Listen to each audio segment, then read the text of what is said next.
America తనకి వ్యతిరేకంగా ఒక కూటమి కట్టడాన్ని అంగీకరించదు. అమెరికా తన తొత్తుల కిందన కూటమి ఉండాలి. నాటో అయినా, యూరోపియన్ యూనియన్. ఇప్పుడు నాటోని చీల్చదు.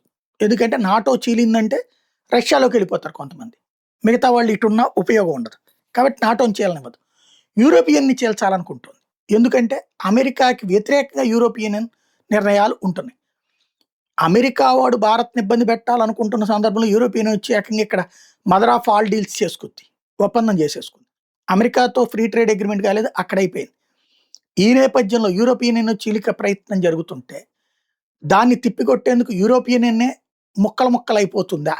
ఎందుకంటే ఇప్పుడు 6 దేశాలు కలిపి యూరోపియన్ యూనియన్‌లో ఫ్రాన్సు, జర్మనీ ఇట్లాంటి పవర్‌ఫుల్ దేశాలు. అంటే మొత్తం 27 దేశాల్లో 6 దేశాలు అత్యంత ఆర్థిక సమృద్ధి దేశాలు. ఈ 6 దేశాలు కలిపి ఒక గ్రూప్‌గా ఏర్పడుతున్నాయి. అది ఒకటి.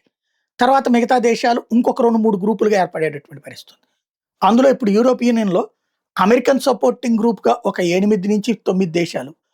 అలాగే అమెరికన్ వ్యతిరేకంగా ఒక 7 దేశాల దాకా, 6 దేశాల దాకా. మిగతా వాళ్ళు తటస్థంగా ఆలోచించే గ్రూప్ కింద ఉండిపోతారా? అమెరికా ఇట్లాంటి చీలికలు తెస్తుందా? రాబోయే రోజుల్లో పరిశీలకులు ఎదురు చూస్తున్న అంశం.